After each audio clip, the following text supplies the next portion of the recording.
이번 함께 살펴볼 부분은 변화 이론에 대한 겁니다. 변화 이론이란 어떤 것이냐면은 그 창출하고자 하는 가치나 목표로부터 시작해서 그 목표를 달성하기 위해 충족돼야 되는 조건들을 인과관계로 연결한 다음에 그 프로젝트나 하고자 하는 활동이 어떻게 목표를 달성할 수 있는지 시각적으로 보여주는 그런 지도를 이야기하는데요. 이 변화 이론은 되게 어느 때에 쓰이냐면은 지금 우리가 하고자 하는 일이 꼭 해야 되는 일인지, 그리고 우리가 하고자 하는 우리의 프로젝트가 결국은 어떠한 임팩트로 이루어지는지, 이러한 것들을 확인하는 과정에서 사용하고 있는 이론입니다. 변화 이론이 전체적으로 생긴 모습을, 구성 요소를 보면은 다음과 같이 볼 수 있는데요. 가장 아랫부분에는 인풋이 있고요. 이 인풋에 따른 액티비티, 아웃풋, 그리고 숏텀과 롱텀에 대한 아웃컴, 그리고 임팩트라고 하는 것으로 되어 있습니다. 각각의 구성 요소가 어떻게 되어 있는지 좀 더 자세하게 들여다보도록 하겠습니다. 맨 밑에 있는 건 임팩트, 인풋입니다. 인풋이라고 하는 것은 이 활동을 위해 필요한 사업 기간, 예산, 인적 자원 등 다양한 형태의 그 자원 자체를 이야기합니다.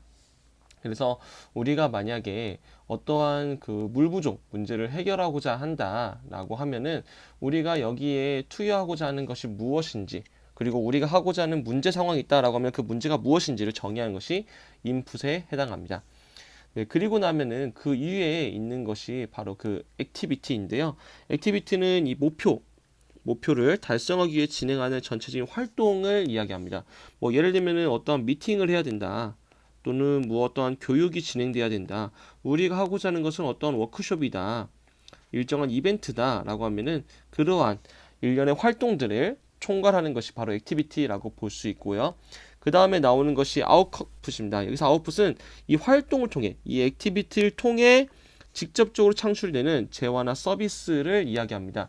그래서 가시적으로 나타나는 어떠한 결과물일 수도 있고요. 그리고 전달하고자 하는 어떠한 서비스, 서비스를 직접적으로 표현한 것이라고 볼 수 있는데요. 중요한 건 이 활동을 통해 나타나는 겁니다. 활동을 통해 나타나는 것이 아웃풋이다라고 하는 거, 살펴보셔야 되겠고요. 그 다음이 보고 있으면 이 아웃컴입니다. 아웃컴인데요. 이 아웃풋과 아웃컴을 헷갈리는 경우가 있는데, 아웃풋은 이 액티비티를 통해 나타나는 것이라고 하면은 아웃컴은 이거보다 조금 더 큰 개념입니다. 그래서 단기 성과와 장기 성과로 나눠지는데요. 기본적으로는 달성하고자 하는 성과죠. 달성하고자 하는 성과입니다. 그래서 결과와 성과는 좀 다른 느낌이다 라고 하는 것을 정확히 알고 있어야 될 것 같고요. 이 단기 성과는 인지, 태도, 기술, 행동 등에서의 그런 변화를 이야기하면, 장기 성과는 지역사회나 국가 차원에서의 변화를 이야기합니다. 그리고 이러한 성과를 바탕으로 최종적으로 나타나는 것이 바로 임팩트, 영향력이죠. 궁극적으로 발생하는 시스템의 변화, 우리 기업, 우리 회사가 창출하고자 하는 그 임팩트가 무엇인지 라고 하는 것이 바로 여기에 서술됩니다.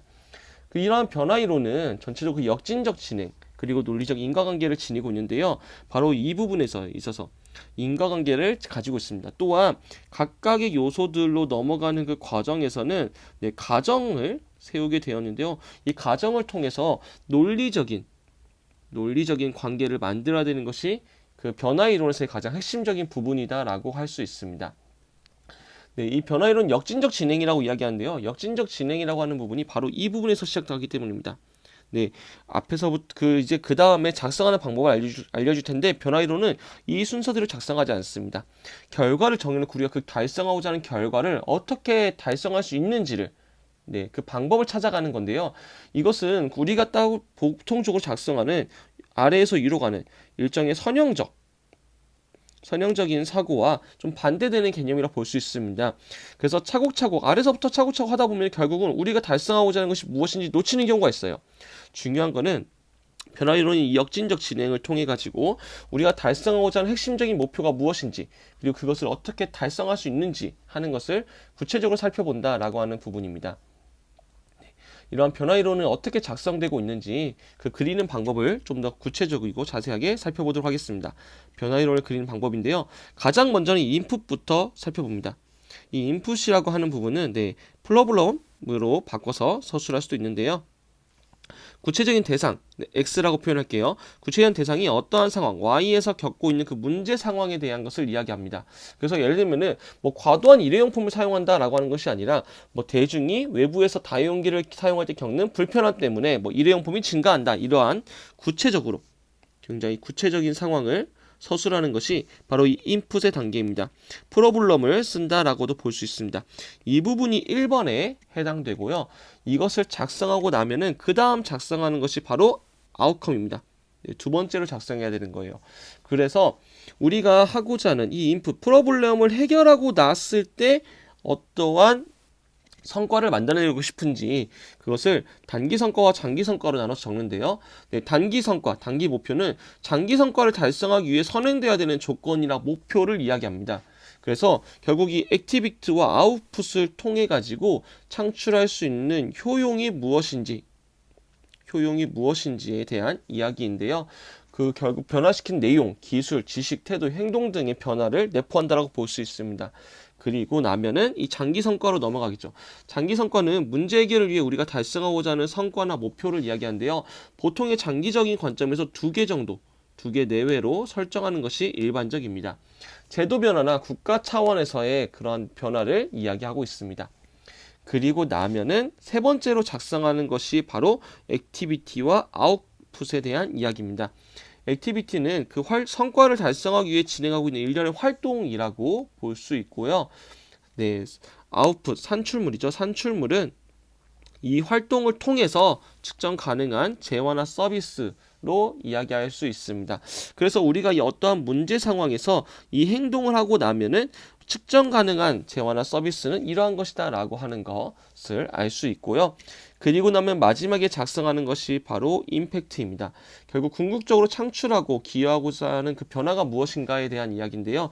일반적으로 이 임팩트를 적을 때는 UN에서 정한 지속가능한 발전 목표인 SDGs를 기반으로 많이 작성합니다. 그래서 지속가능한 발전을 위해 2030년까지 시행해야 되는 국제사회가 달성하고자 하는 그 최대의 공동 목표인데요. 이러한 부분들을 활용해서 임팩트를 측정하는 것이 일반적입니다. 이렇게 하고 나면은 그 다음에는 이 인과관계를 확인하는 것이 핵심입니다. 그래서 각각의 부분들이 어떠한 특징들을 가지고 있고 그것들을 통해서 어떻게 이 과정들이 논리적으로 연결되는지를 확인하는 것이 가장 핵심이라고 볼 수 있습니다. 이러한 사회 문제들, 인풋에 적는 그러한 프로블럼의 사회 문제들은 단순하지 않지만 또 그렇다라고 해서 인과관계가 없진 않거든요. 그 인과관계를 통해서 명료성을 해치지 않는 것이 중요하고요. 그리고 나면은 그 다음에 하는 게 이 가정을 설정하는 건데요.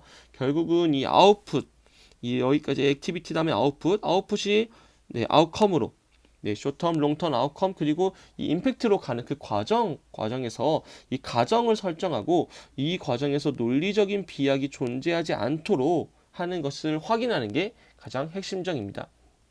그래서 이 인과관계를 확인함으로써 이 변화가 우리가 충분히 만들어낼 수 있는 것이다 라고 하는 것을 증명해내는 것이 중요하다라고 볼 수 있겠습니다.